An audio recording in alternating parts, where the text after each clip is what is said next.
बलिराजगढ़ के बारे में ये वीडियो होने वाली है और मैं आपको साइट आज दिखाने वाला हूँ बलिराजगढ़ की। इसको बलिराजगढ़ किले के नाम से जाना जाता है। अगर आपने ये साइट देखी है तो इस वीडियो को पूरा देखें, अगर नहीं देखी है तो भी इस वीडियो को पूरा देखें क्योंकि ये वीडियो बहुत ही इंपॉर्टेंट होने वाली है। बलिराजगढ़ को प्राचीन मिथिला की राजधानी भी कहते हैं, तो बहुत सारी मान्यताएँ हैं इस किले के बारे में। तो आज के दिन पर इस किले के क्या हालात हैं वो इस वीडियो में मैं आपको देखने वाला हूँ। तो चलिए शुरू करते हैं। बलिराजगढ़ किले के अंदर घुसते ही आपको कुछ ऐसे नोटिस बोर्ड देखने को मिलेंगे जिसपे कि कुछ सूचनाएँ एएसआई ने, बिहार सरकार ने, भारत सरकार ने दी हुई हैं। इन सूचनाओं को अगर आप आते हैं तो अवश्य पढ़ें। अब देखिए इन दीवारों को, इसका जो बेस है वो 8.18 मीटर का है और जो उसका टॉप है 3.6 मीटर का है। प्राचीन टाइम में इसके ऊपर से रथ चलते थे।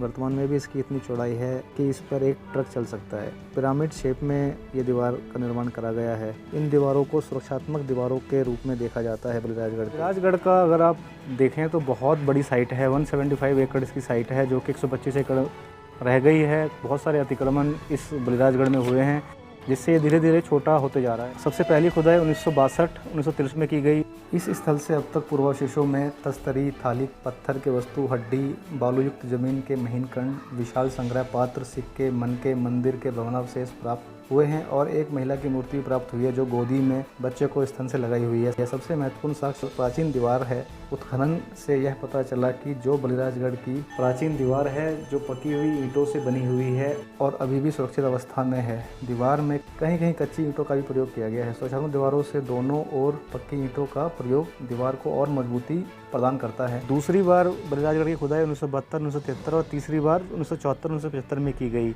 इस खुदाई में कृष्ण मार्जित मृत भांड से लेकर पाल काल के मृत भांड मिले हैं। सुंदर मृत मूर्ति अथाह संख्या में मिले। अर्थ मूल्यवान पत्थर से बनी मोती, तांबों के सिक्के, मिट्टी, मुर्दा आदि के भंडार यहाँ से मिले। अभी हाल ही में 2013-14 में एक बार फिर खुदाई का कार्य शुरू किया गया। यह खुदाई का कार्य एएसआई पटना द्वारा किया गया। इन खुदाई में मुख्य रूप से बलिराजगढ़ का संबंध 4 काल से माना गया। उत्तर कृष्ण मार्जित मृत भांड, शुंग कुषाण काल, गुप्त उत्तर गुप्त काल, पाल कालीन अवशेष है। बलिराजगढ़ मधुबनी जिला से 30 किलोमीटर की दूरी पर बाबूवरी थाने के अंतर्गत भूपति गांव में आता है। बलिराजगढ़ कमला बलान नदी से 7 किलोमीटर पूर्व, कोसी नदी से 35 किलोमीटर पश्चिम में मिथिलांचल के भूभाग पर स्थित है। पुरातत्विक दृष्टिकोण से बिहार राज्य के वैशाली के बाद जो सबसे महत्वपूर्ण साइट है वो है बलिराजगढ़। देख पा रहे होंगे कि ये तालाब है और तालाब के आसपास आपको ईंट के अवशेष मिलेंगे। ईंट के छोटे छोटे टुकड़े देखने को मिलेंगे।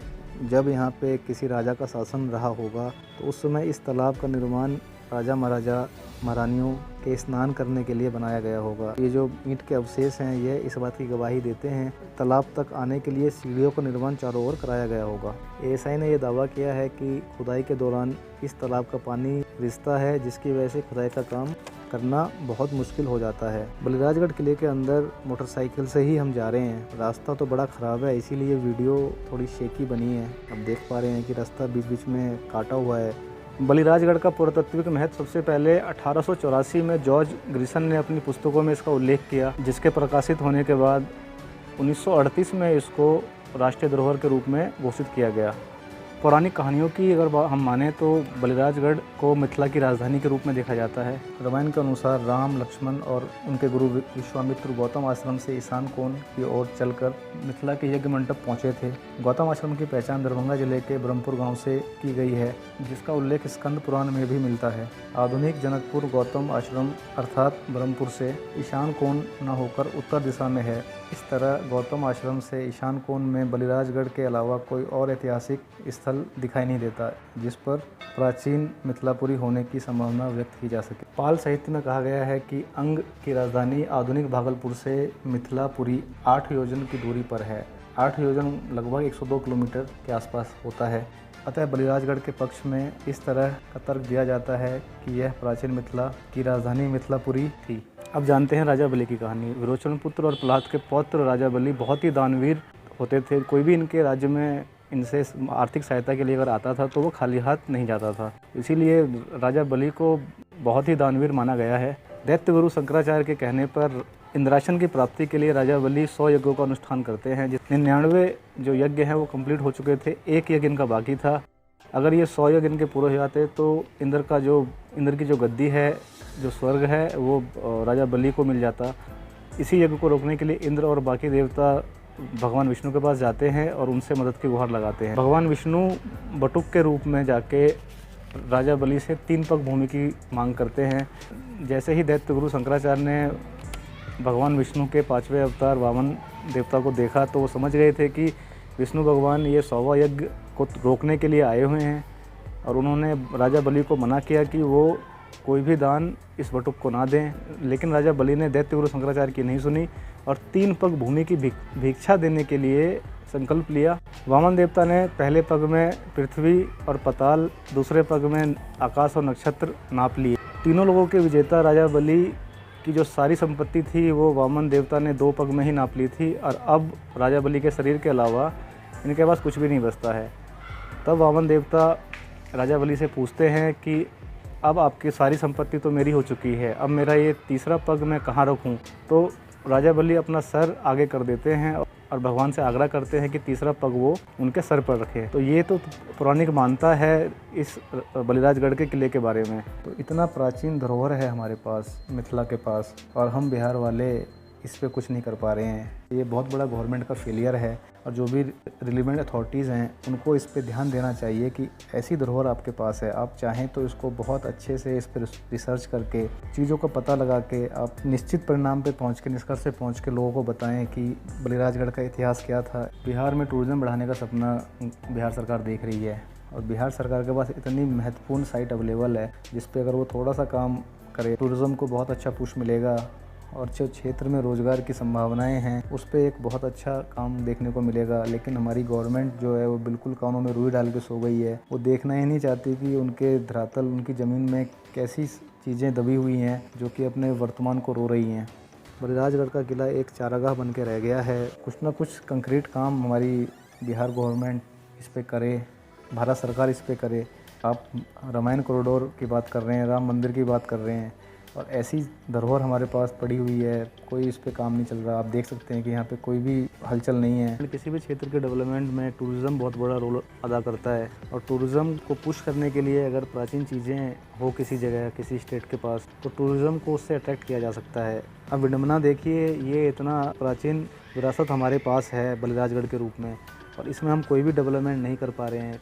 बलिराजगढ़ के बारे में और चीज़ें जानने की आवश्यकता है, इसको टूरिज़्म पॉइंट ऑफ व्यू से डेवलप करने की आवश्यकता है। बलिराजगढ़ का उत्थान अति आवश्यक है बिहार के विकास के लिए, मधुबनी दरभंगा के विकास के लिए, मिथिलांचल के विकास के लिए। भारत सरकार का सपना है रामायण कॉरिडोर बनाने का, तो रामायण कॉरिडोर अगर आपने प्रॉपर पूरा करना है तो मधुबनी दरभंगा का विकास आपने करना ही पड़ेगा। आप देखिए, दरभंगा का संबंध गौतम ऋषि से है, अहिल्या उत्थान दरभंगा राज्य में है, मधुबनी में बलिराजगढ़ है।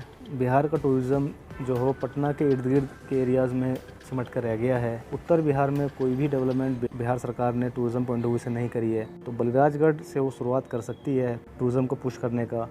टूरिज़्म पॉइंट ऑफ व्यू से ये जगह one of the best location है बिहार की। अब देखिए कि इसको अगर हम डेवलप करें प्रॉपर, एक जो टूरिज़्म गवर्नमेंट का सपना है कि हम डेवलप करेंगे, तो टूरिज़्म में ऐसे हिस्टोरिक प्लेस की डेवलपमेंट अगर होती है तो टूरिज़्म अट्रैक्ट होता है। खुली आंखों से आप देखेंगे तो आपको यह अनुमान लग जाएगा कि कितनी महत्वपूर्ण चीज़ें हैं जो स्रोत के अभाव में सामने नहीं आई हैं। बलिराजगढ़ का उत्थान इस क्षेत्र में विकास की एक क्रांति ला सकता है। लोगों का बड़ा फ़ायदा होगा अगर इस बलिराजगढ़ किले का उत्थान किया जाए, इसके बारे में और स्रोत किया जाए।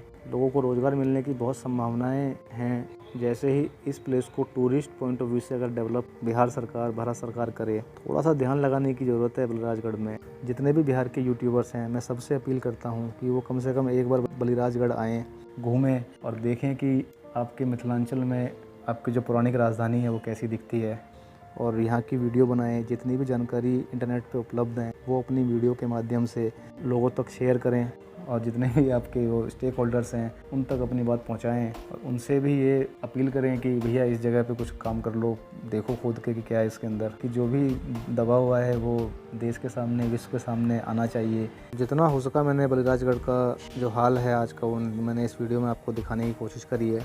जो लोग बलिराजगढ़ आए हैं वो कमेंट करें और बताएं कि ये वीडियो उनको कैसी लगी। मेरी कोशिश यही है कि इस वीडियो के माध्यम से बलिराजगढ़ के बारे में ज़्यादा से ज़्यादा लोगों को पता लगे। वीडियो देखने के लिए धन्यवाद। अच्छा लगा हो तो लाइक करें, चैनल को सब्सक्राइब करें और वीडियो को शेयर करें। जय हिंद, जय भारत।